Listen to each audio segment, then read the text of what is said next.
यीशु ने एक दृष्टांत अपने शिष्यों को सुनाया। तब स्वर्ग का राज्य उन 10 कुंवारियों के समान होगा जो अपनी मशालें लेकर दूल्हे से भेंट करने को निकली। उनमें से 5 मूर्ख और 5 समझदार थीं। मूर्खों ने अपनी मशालें तो ली, परंतु अपने साथ तेल नहीं लिया। परंतु समझदारों ने अपनी मशालों के साथ अपनी कुप्पियों में तेल भी भर लिया।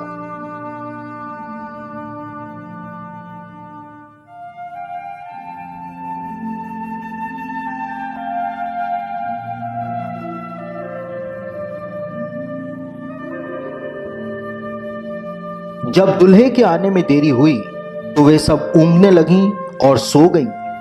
आधी रात को धूम मची, देखो दूल्हा आ रहा है, उससे भेंट करने के लिए चलो। तब वे सब कुंवारियां उठकर अपनी मशालें ठीक करने लगीं। और मूर्खों ने समझदारों से कहा, अपने तेल में से कुछ हमें भी दो, क्योंकि हमारी मशालें बुझी जा रही हैं। परंतु समझदारों ने उत्तर दिया, कदाचित यह हमारे और तुम्हारे लिए पूरा ना हो। भला तो यह है कि तुम बेचने वालों के पास जाकर अपने लिए मोल ले लो। जब वे मोल लेने को जा रही थीं, तो दूल्हा आ पहुंचा।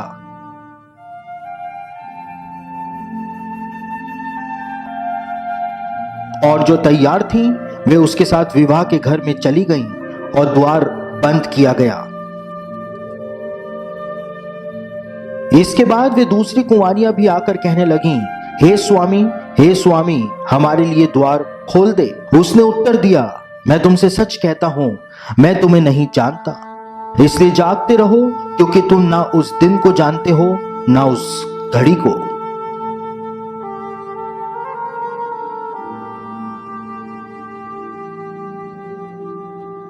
बाइबल के जमाने में विवाह की बहुत तैयारियां की जाती थीं। ये 10 कुंवारियां वास्तव में दुल्हन नहीं थीं, बल्कि ये दुल्हन की सहेलियां थीं, जो दुल्हन के साथ विवाह की तैयारियां करवा रही थीं। बाइबल के जमाने में दुल्हन की तैयारियां करवाने के लिए उसकी 10 सहेलियों को ही रखा जाता था, क्योंकि यह उस समय का एक कस्टम हुआ करता था और एक स्टैंडर्ड भी माना जाता था। 10 सहेलियों को दुल्हन की तैयारियां करवाने के लिए अलग अलग काम सौंपे जाते थे। ये ना केवल दुल्हन को तैयार करती थीं, लेकिन जब दुल्हन दूल्हे के सामने जाती थी तो ये 10 सहेलियां फूल फेंकती थीं, परफ्यूम छिड़कती थीं, प्रेम गीत गाती थीं। लेकिन सबसे महत्वपूर्ण काम जो ये दुल्हन की 10 सहेलियां करती थीं, वह दुल्हन की शोभा यात्रा में रोशनी करती थीं। और यह रोशनी साधारण लैंप से नहीं की जाती थी, क्योंकि साधारण लैंप्स सिर्फ 1 या 1.5 घंटे ही जल सकते थे। इसलिए शोभा यात्रा में रोशनी के लिए मशालों का उपयोग किया जाता था, और इन मशालों पर बार बार जैतून का तेल डाला जाता था ताकि ये मशालें बुझ न जाएं। मशालों पर डालने वाले तेल को एक मिट्टी के पात्र में भरकर रखा जाता था, और सहेलियां मशाल के साथ साथ उस मिट्टी के पात्र को भी लेकर चलती थीं। 10 सहेलियों को तेल कहां से उपलब्ध होगा, इसकी चिंता करने की कोई जरूरत नहीं होती थी, क्योंकि उनको दुल्हन को तैयार करने के लिए इनवाइट किया जाता था। इसलिए तेल उपलब्ध कराने का काम दुल्हन के घर वालों का होता था। लेकिन दृष्टांत बताता है कि फ्री में मिल रहे तेल को भी लापरवाही करके इन 5 कुंवारियों ने नहीं लिया था, जबकि उनको पता था कि दुल्हन की शोभा यात्रा में उनको मशालों के लिए इसकी जरूरत पड़ेगी। दृष्टांत में बताया गया है कि दूल्हा आधी रात को आता है। बाइबल के जमाने में जब दूल्हा दूर के गांव से बारात लेकर आता था, तो उसे आते आते आधी रात हो जाया करती थी। दृष्टांत से पता चलता है कि इन 10 सहेलियों को पता था कि दूल्हे को आने में देर हो जाएगी, क्योंकि वो दूर के गांव से आ रहा है। परंतु फिर भी लापरवाही करके इनमें से 5 ने दुल्हन के परिवार की तरफ से दिया जा रहा जैतून का तेल अपने साथ नहीं लिया था। दृष्टांत में बताया गया है कि जब आधी रात को धूम मची कि देखो दूल्हा आ रहा है, और जब ये सब कुंवारियां जो कि ऊँघ रही थी, सो रही थीं, जब इन्होंने उठ करके अपनी अपनी मशालों को, दियों को ठीक करना शुरू किया, तो 5 मूर्ख कुंवारियां जो थीं, उन्होंने इस बात को पाया कि उनकी कुप्पियों के अंदर तेल ही नहीं है। और ये 5 मूर्ख कुंवारियां उन 5 समझदार कुंवारियों से तेल जो है वो मांगने लगी। लेकिन दृष्टांत बताता है कि 5 समझदार कुंवारियां दूसरी 5 मूर्ख कुंवारियों को यह सलाह देती हैं कि हमारे पात्र का तेल पर्याप्त नहीं होगा, तुम जाकर बेचने वालों से तेल ले आओ, अर्थात दुल्हन के परिवार वालों से कहो कि वो तुम्हें शोभा यात्रा के लिए और तेल प्रदान कर दें। और दृष्टांत बताता है कि जब ये 5 मूर्ख कुंवारियां तेल लेने के लिए जा ही रही थी कि पीछे से दूल्हा जो है वो आ जाता है और दुल्हन और उसकी ये 5 सहेलियां जो होती हैं वो दूल्हे के साथ समारोह के स्थान में चली जाती हैं और द्वार बंद कर दिया जाता है। बाइबल के जमाने में यदि दूल्हा और उसका परिवार बहुत ज्यादा धनी होते थे तो विवाह के समारोह में सबको आमंत्रित किया जाता था, परंतु जो परिवार ज्यादा धनी नहीं होते थे वे सीमित मेहमानों को ही बुलाया करते थे। विवाह के समारोह में दुल्हन की ये 10 सहेलियां भी इनवाइटेड थीं, परंतु जब दूल्हा अपनी दुल्हन से मिलने के लिए आया उस समय इनमें से 5 कुंवारियां जो थीं वो तेल लेने गई हुई थीं, जिसकी वजह से दूल्हे ने केवल 5 सहेलियों को ही देखा था।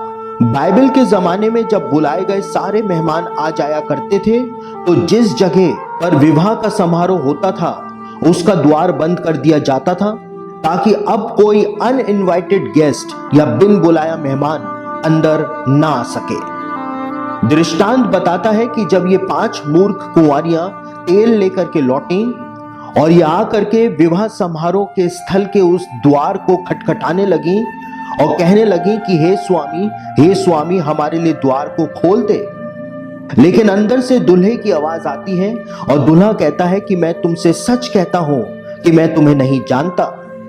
दूल्हा बिल्कुल सही बोल रहा था, क्योंकि जिस समय दूल्हा दुल्हन की सहेलियों से मिला तब ये 5 कुंवारियां वहां नहीं थीं। दूल्हे ने उन्हें देखा ही नहीं था, इसीलिए उसने कहा कि मैं तो तुम्हें जानता ही नहीं हूं। दूल्हे ने इन 5 को अनइनवाइटेड गेस्ट समझ लिया था, क्योंकि ये सही टाइम पर सही जगह पर मौजूद नहीं थी।